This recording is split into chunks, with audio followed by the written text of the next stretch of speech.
উপরের এই মাইনুলের ভিডিওটি দেখুন, আপনার মন ছুঁয়ে যাবে। মাইনুল, তোর এসব আমি কি শুনছি? আপনি আমাকে কিসের জন্য ডেকেছেন আর আমি কি দোষ করেছি আমি তো কিছুই বুঝতে পারছি না। তুই যা বলে বেড়াচ্ছিস তাতে তো ঝামেলা বাড়বে। আমি কি বলেছি সেটা তো আপনি আমাকে বলেন। তুই মৌলভী সাহেবকে কি বলেছিস? আমি কি বলেছি? মৌলভী সাহেবের ভুলটা আমি ধরিয়ে দিয়েছি।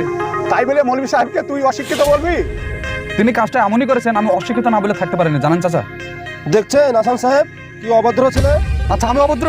আপনি এইসব বাচ্চা বাচ্চা ছেলেপেলেদেরকে নিয়ে রাস্তা রাস্তা হাত পাতা শিখাচ্ছেন, আর ভবিষ্যতে কি শিখবে বলেন তো? মাদ্রাসায় তুমি ক টাকা দাও? আমার যতটা সামর্থ্য আমি ততটাই দিই। তুমি যতটা দাও তত মাদ্রাসা চলে না। তুমি জানো মাদ্রাসায় কত খরচ? আমি বলছি না যে আপনি সাহায্য নেন না, আপনি সাহায্য নেন, কিন্তু এইসব বাচ্চা বাচ্চা ছেলেদেরকে নিয়ে না, নাহলে এদের ভবিষ্যৎ হাত পাতে অভ্যাস হয়ে যাবে। সেটা আপনাকে আমি বলতে চাইছি। দেখছেন আসান সাহেব এর কথা শুনছেন?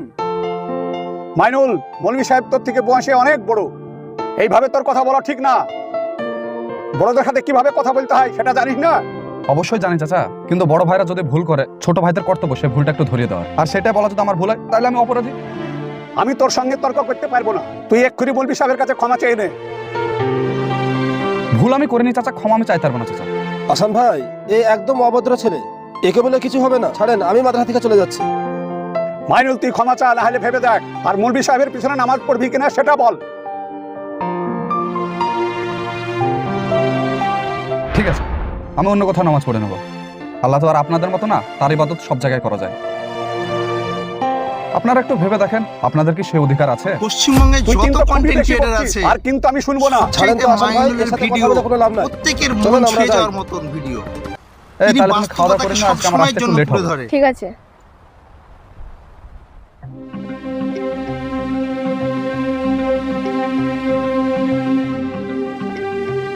কিছু হয়েছে নাকি? আমার তোমাকে নিয়ে ভীষণ ভয় হয়। তুমি কেন লোকের পেছনে লাগতে চাও বলো তো?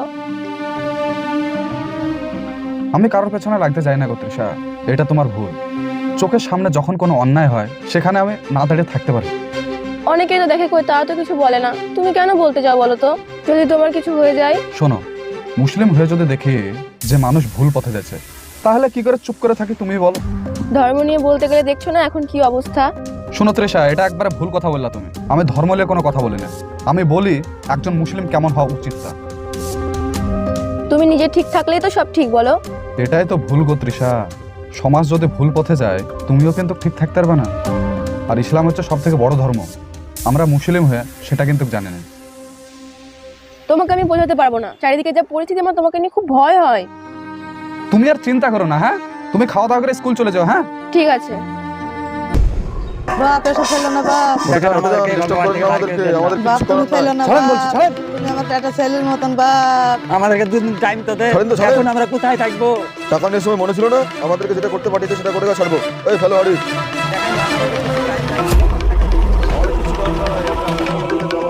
বাপ আমাদের কি হয়েছে? সব জিনিসপত্র ফেলছো কেন? আপনার জন্য লাভ আছে, আপনি যেখানে আছেন সেখানে যান। আশ্চর্য ব্যাপার, তুমি এভাবে জিনিসপত্র ফেলে দিচ্ছ, আমি জিজ্ঞাসা করবো না? বাপ যাদেরকে বের করে দিয়েছি তাদেরকে জিজ্ঞাসা করো।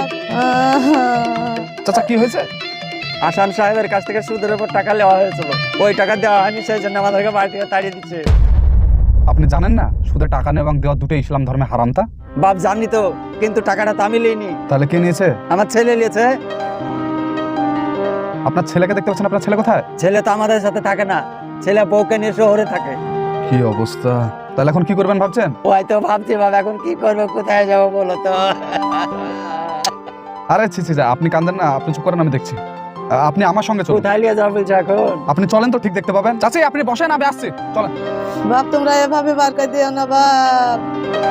কিছু বলছেন? আসান চাচা বাড়িতে না? আসান চাচা তো নমাজ পড়ছে, একদিন থামেন, নমাজ পড়ে আসছে। আচ্ছা।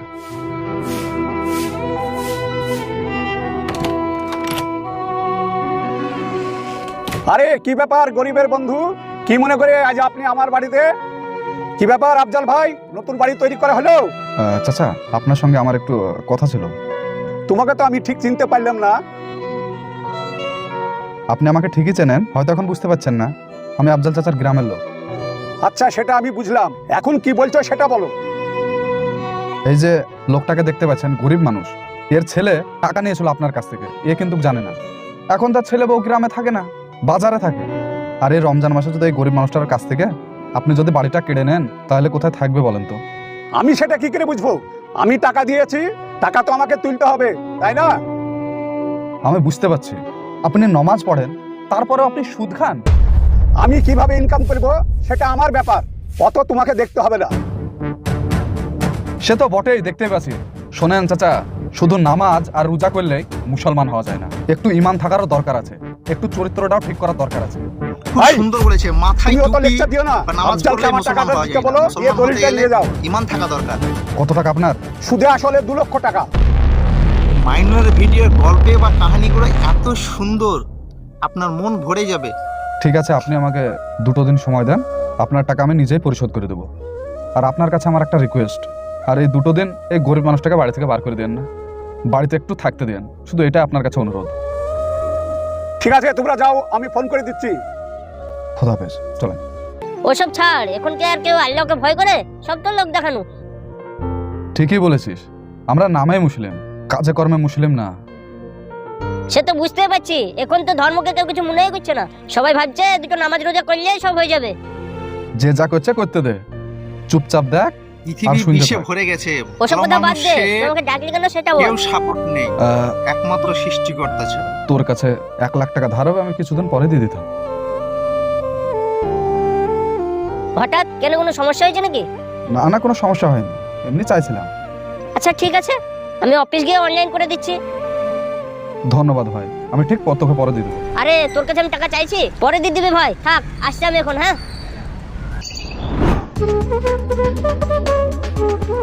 ঠিক আছে, তাহলে আসছি আমি। ঠিক আছে, আসেন। কি ব্যাপার মাইনুল সাহেব, টাকার ব্যবস্থা হয়েছে? পাইলেন? আখের আফজালের বাড়ির দলিলটা নিয়ে আয় তো। ঠিক আছে, আনছি। তাহলে এই টাকাটা তুমি দিলে নাকি? চেষ্টা করেছে দেওয়ার। ওটা তোমার কেউ হয় না, তবুও তুমি সাহায্য করলে এটা খুবই ভালো। কি জানেন তো চাচা, আমাদের ইসলাম ধর্মে এটাই শিখিয়েছে, কিন্তু আমরা সেটা ভুলে গেছি এখন। আচ্ছা ঠিক আছে, এই নাও আফজালের দলিল। আছে তাহলে চাচা। হ্যাঁ, আসো। তুমি জানো না ঠিকভাবে কাজ না করে টাকা নেওয়া হারাম তা? আরে বাবা, তুমি সব ব্যাপারে একটা একটা খুদ বের করো, ভালো লাগে না। হ্যাঁ আমি ঠিকই বলছি। শোনো, সে ডাক্তার হোক, ম্যাজিস্ট্রেট হোক, উকিল বা হোক, সে তার নিজস্ব দায়িত্ব পালন না করে যদি টাকা নেয়, সেটা হারাম হচ্ছে না তো কি হয়েছে? আমি চাকরি করে টাকা নিয়ে আমি হারাম পয়সা ইনকাম করি না। সেটা তো আমি নিজের চোখেই দেখতে পাচ্ছি, তাই না? স্কুলের বাচ্চাদেরকে ঠিকঠাক ভাবে পড়াশোনা করাও, হ্যাঁ? স্কুলে তো ঠিকঠাক ভাবে যাচ্ছে না। ফাঁকিমা চয়েস যেমন স্কুলে গেল না, তাহলে আজকে টাকাটা তুমি লিবা, সেটাকে হারাম বলে না তো কি বলে? আমি সবাইকে বোঝাই, আমি সবাইকে সঠিক রাস্তায় দেখাই, আর সবাইকে একই কথা বলি যে শুধু নামে মুসলমান হওয়া যায় না। ইসলাম ধর্মের আসল বিষয়বস্তুগুলা মেনে চললেই কিন্তু মুসলমান হওয়া যায় না। সারা মাস যদি তুমি রোজা রেখে ঈদ পালন করো, তাহলে কিন্তু মুসলিম হওয়া যায় না। তুমি নমাজ পড়ে এসে অন্যের ক্ষতি করছো, নিজের দায়িত্ব যদি ঠিকঠাক ভাবে পালন না করে, সেটা কিন্তু ইসলাম নয়। মানুষ তো এগুলো ভাবেই না। মানুষ না ভাবলে ইসলাম তো আর কখনো মিথ্যা হবে না। তাই কে কি করলো সেটা না ভেবে তুমি তোমার নিজের চরকায় তেল দাও।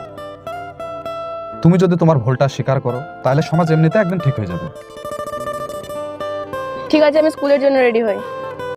ভিডিওর গল্প অনেক বড়, তাই আমি এখানেই শেষ করছি। ভিডিওটি দেখে আপনাদের কেমন লাগলো অবশ্যই মতামত কমেন্ট বক্সে জানাবেন। ভিডিওটি ভালো লাগলে আপনার বন্ধুদের দেখার সুযোগ করে দিবেন। দেখা হচ্ছে এর পরের ভিডিওয়ে।